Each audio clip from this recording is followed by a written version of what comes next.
Estamos com mais um programa Papo Suprem, aqui na TV Suprem. Esse programa que entrevista sempre pessoas interessantes, especiais. E a nossa conversa hoje vai ter uma tônica um pouco diferente. Eu estou aqui com dois músicos, então, em vez de só uma conversa, nós teremos também uma conversa intercalada com algumas apresentações musicais. Então, eu queria apresentar a vocês a Catarina Bastos e o Teto Ocampo, ela brasileira, aqui de Brasília, e ele da Colômbia, que ambos trabalham com música desde pequeno.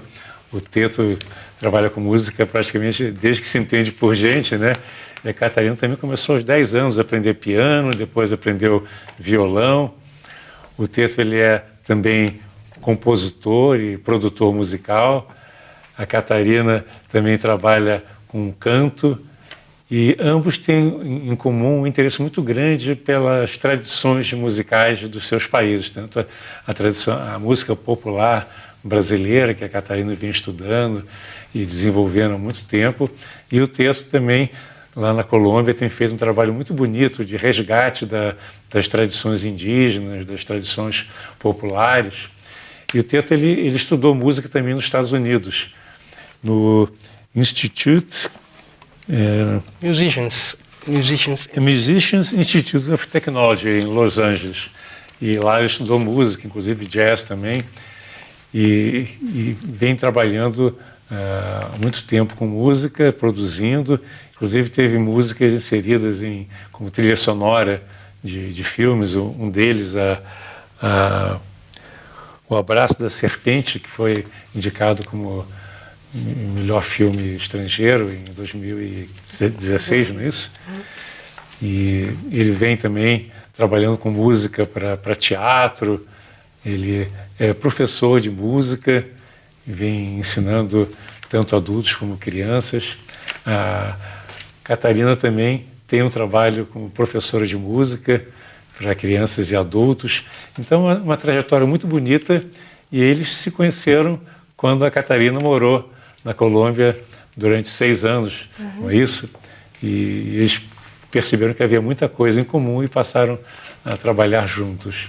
Então, Catarina, conta um pouquinho da sua trajetória e também da sua atração pela Colômbia, pela música colombiana. Bom, comecei aos 10 anos, como você falou, né? Como autodidata, na verdade. E depois, isso foi com piano. Depois fui estudando e me interessei por violão aos 12 anos. E fui fazendo aulas em escolas, mas sempre gostei de estudar sozinha, né? E descobrindo a música. E depois também fiz canto popular, técnicas de canto popular. E fui também estudando antropologia, né? Paralelo com a música. E na antropologia eu me interessei muito com as tradições do Brasil. E estudos sobre performance, ritual, a música, tudo ligado. Então fui focando nessa área. E depois que eu terminei a antropologia, eu fui para a Colômbia, para Bogotá, e fiquei 6 anos lá. Então lá eu também descobri uma riqueza enorme musical e fui aprendendo mais ainda sobre música, sobre o que tem de comum entre nossos países, né, Colômbia, o Brasil e outros lugares do mundo, né, e aprendi muito com essa pessoa maravilhosa, esse músico, né. Foi quando vocês se conheceram, né? Foi nessa época que você morou Sim. Lá na Colômbia, né? E isso foi depois de você voltar dos Estados Unidos. Interessante. Então, Teto, fala um pouquinho também como é que foi essa sua experiência com música, né? Tanto na Colômbia como nos Estados Unidos. Eu imagino ter sido uma experiência muito eclética, né? Que vai desde música popular da Colômbia e também música brasileira que você gosta, até o jazz e clássico. Eu acho que você pegou assim, um espectro muito grande na música, né? Eu nasci numa casa uma família muito musical. Meu pai tocava o violão, o folclore da Colômbia muito real, muito folclórico. Ele não estudou música, ele era um advogado. E então eu estudei o violão clássico desde os 7 anos e todo tempo tinha música folclórica da Colômbia, do norte da Colômbia. Minha mãe é de lá, do norte da costa, da litoral norte. A origem da cumbia é lá. Cumbia é a música mais representativa da Colômbia. Então eu tocava música clássica e cumbia, música desde que eu era uma criança. Depois, na adolescência, eu fiquei interessado pelo rock and roll. E eu comecei a tocar rock. Tinha um grupo de rock na escola. E depois eu fui para os Estados Unidos, a Los Angeles, a estudar rock. E lá eu conheci o jazz. Eu não entendia nada do jazz. Mas quando eu voltei para a Colômbia, eu era o único guitarrista que podia tocar jazz, improvisado jazz. Então eu comecei a tocar o jazz na cena bogotana e eu continuei tocando músicas folclóricas da Colômbia e depois eu comecei a ensinar música folclórica na universidade. O trabalho era da Cátedra de Música Colombiana. E eu descobri que eu não tinha nenhuma ideia da música indígena. E a música colombiana, por definição, tem música indígena, música branca e música afro. Eu sabia a cúmbia, eu conhecia a origem afro da cúmbia, mas eu não tinha claro aonde estava a origem indígena da cúmbia.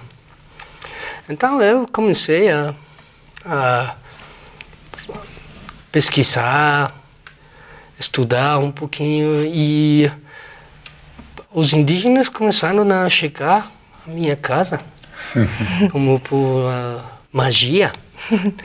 E todo tempo tem indígenas em minha casa há 20 anos, 15 ou 20 anos que todo tempo. Então eu aprendi muito dos indígenas, não somente música, porque a cultura indígena tem muita sabedoria antiga, sabedoria das plantas, sabedoria da sanação com as plantas, a relação com o espírito, a relação com a natureza. E eles vivem de um jeito muito antigo. Não tem carro, não tem eletricidade, não tem dinheiro, hospital. Todas essas coisas que a gente precisa, a gente acha que precisa. Quando você vai lá, os territórios indígenas, você pode saber que você não precisa nada disso. A gente pode viver em relação com o espírito e a natureza. Vamos então começar com É muito uma longo. música, exemplificando um pouco esse trabalho que vocês vêm desenvolvendo. Vamos então? O que queres? O que você sugere começar? Que tipo de música? Uma sua música. Ah, carimbó, será? Não, o Já foi na hora. sol. O sol. O sol? Tá. Essa é de sua autoria? É. Então a música é autoria da Catarina Bastos. Que é bem isso, fala, né, sobre o sol, a natureza. E todas as minhas músicas são reais, na verdade. Todas têm alguma história, né, que aconteceu.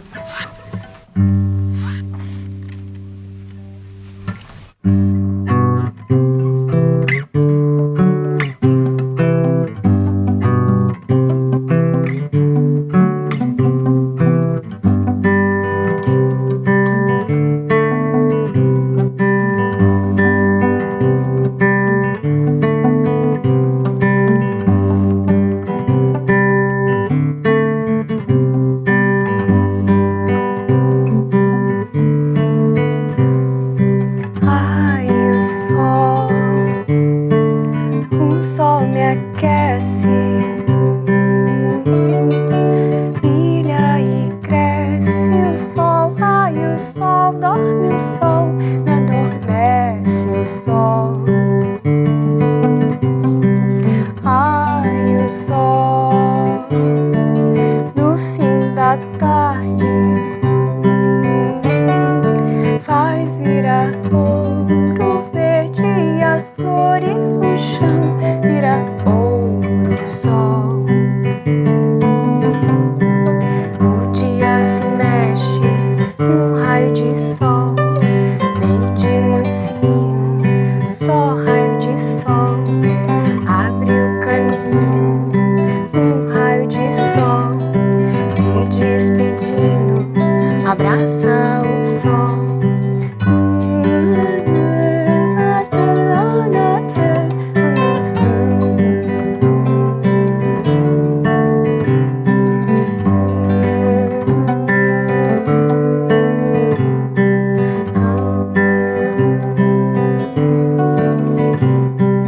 Ai, o sol me aquece, brilha e cresce o sol. Ai, o sol dorme, o sol me adormece, o sol.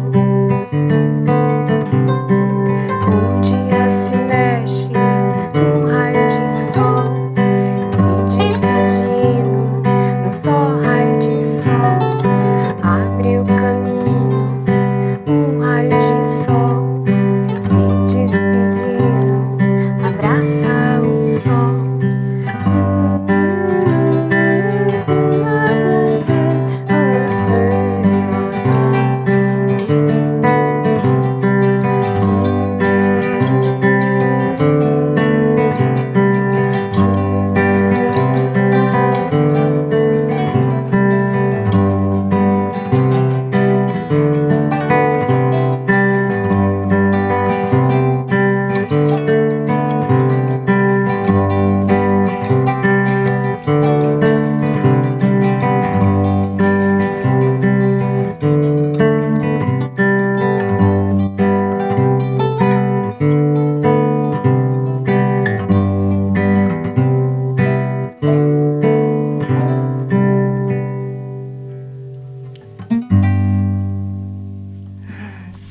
Nós vamos dar um pequeno intervalo e daqui a pouco nós voltamos com o nosso Papo Suprem, aqui com a Catarina e com o Teto, falando de música, das suas experiências musicais, da música tradicional, da música como um elemento de transformação espiritual. Então fiquem conosco, até já.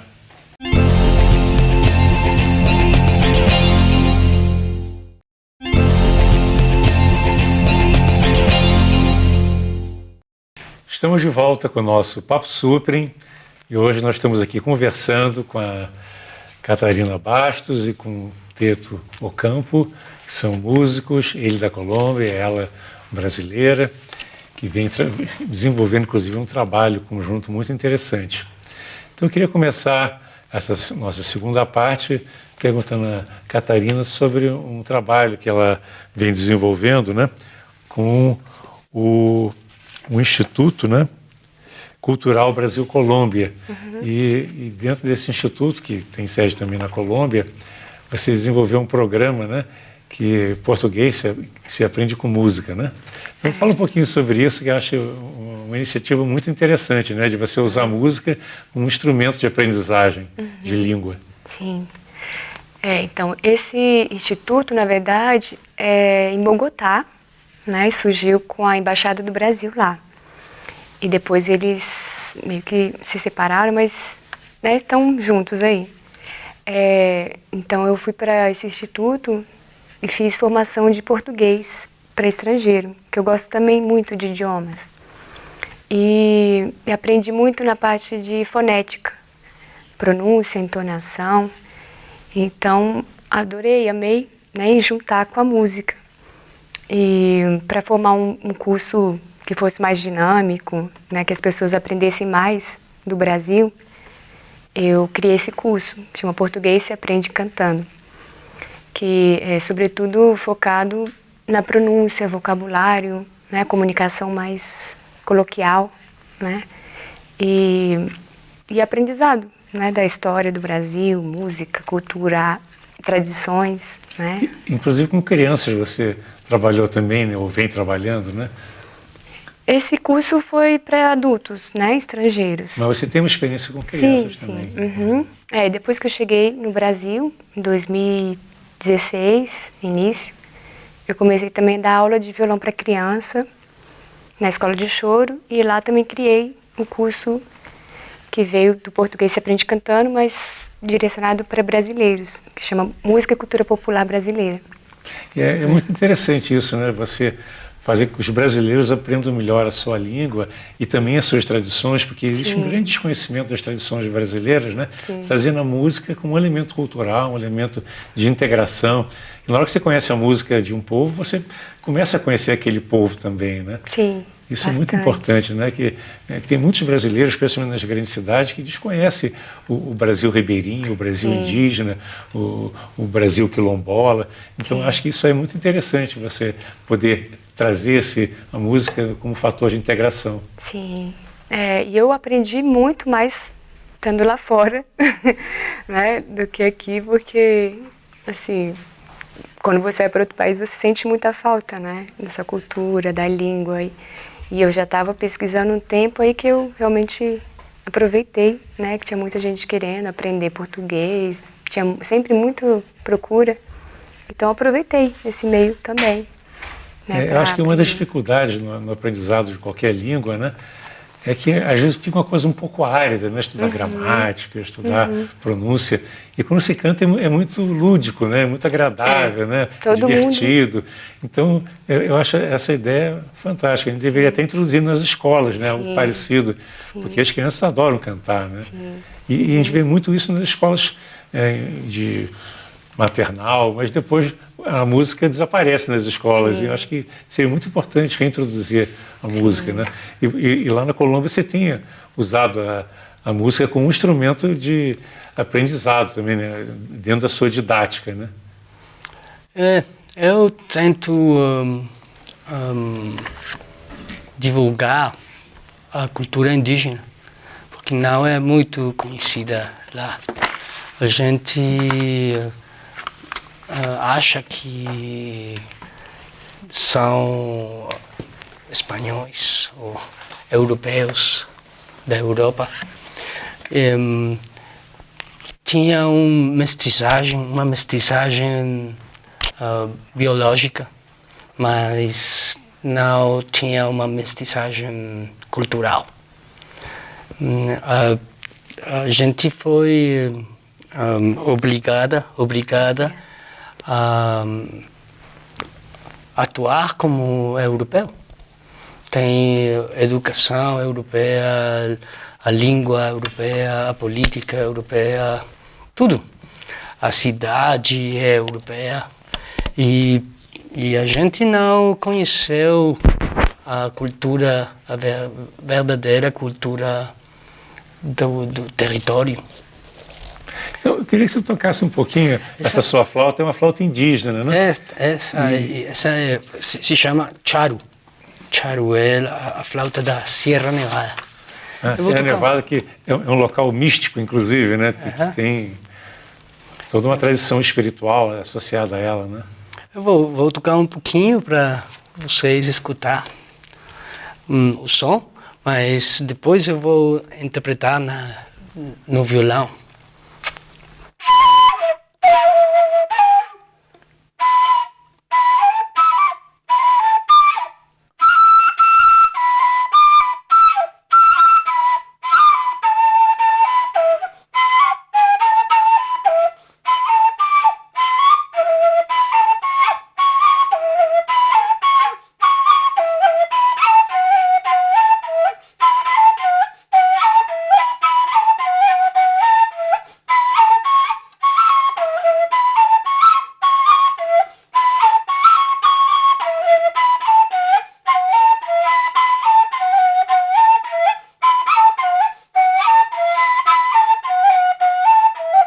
Essa é a música do macaco, do maco. Então...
Deve ter um gostinho, né, do que é uma música, né?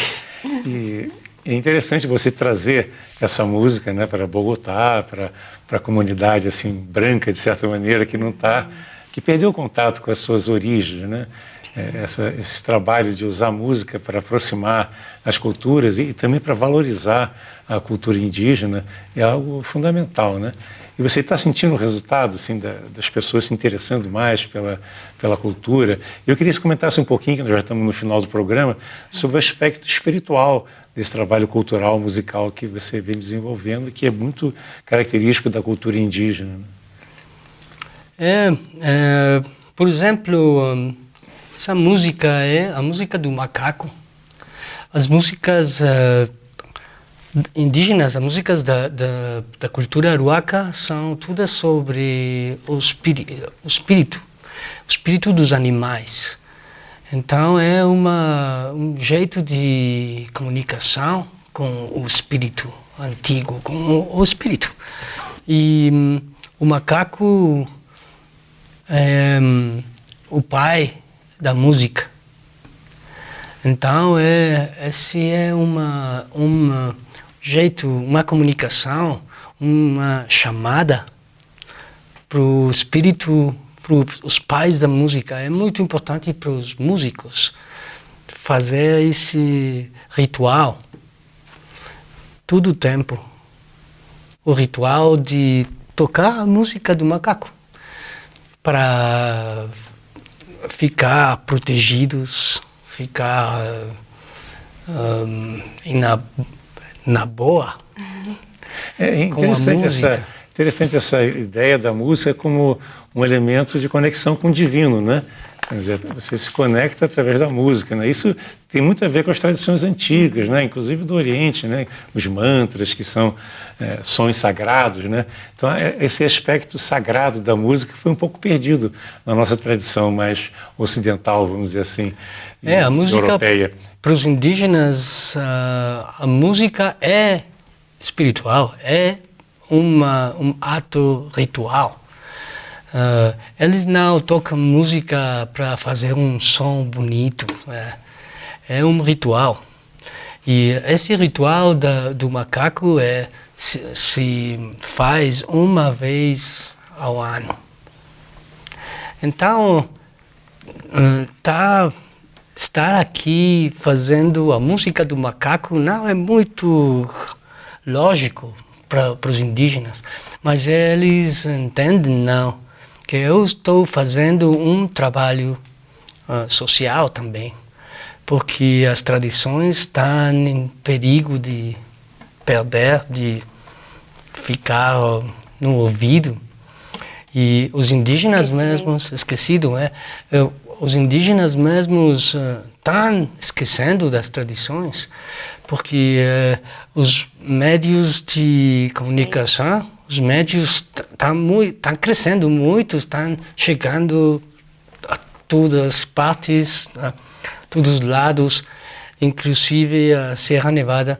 Eu fui para um sítio, um lugar muito sagrado, e lá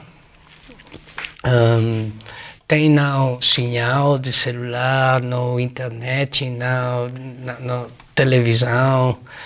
E então eles podem conservar, guardar as tradições, mas embaixo tem tudo. Tem os povoados, tem tudo, tem internet, o banco, o carro, o restaurante. E os jovens acham mais legal ser moderno, ocidental, que ser indígena. Então, e eles não sabem, são jovens, então não são muito maduros, então eles esquecem facilmente. A nossa cultura europeia, ocidental, espanhola e portuguesa, né, que predomina nos nossos países, ela encanta muito, né, pela tecnologia, né, como você falou, pela internet, pelos todos essa aparelhagem toda tecnológica, né? E esse encanto da floresta, da montanha, às vezes é esquecido. Às vezes as crianças não têm nem oportunidade de ter acesso a esse encanto, né, que a música, o som das águas, o som da floresta pode trazer. Então, eu queria ser, só para finalizar, Catarina, falasse um pouquinho da importância desse resgate das culturas e da música tradicional. Uhum. Então, as músicas tradicionais, o que eu acho importante, porque trabalha muito o coletivo, né, das pessoas, a cooperação. Cada um é uma parte de um todo, como nas comunidades realmente, né, que ainda resgatam, que seguram ainda isso.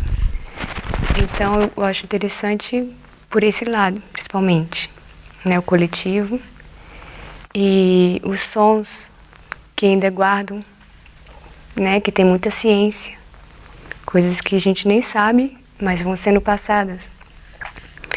Mensagens, histórias, e sempre se relacionam muito com o universo, com nossas origens, com várias linguagens, mas esses são os pontos, né, em comuns das músicas tradicionais, das raízes.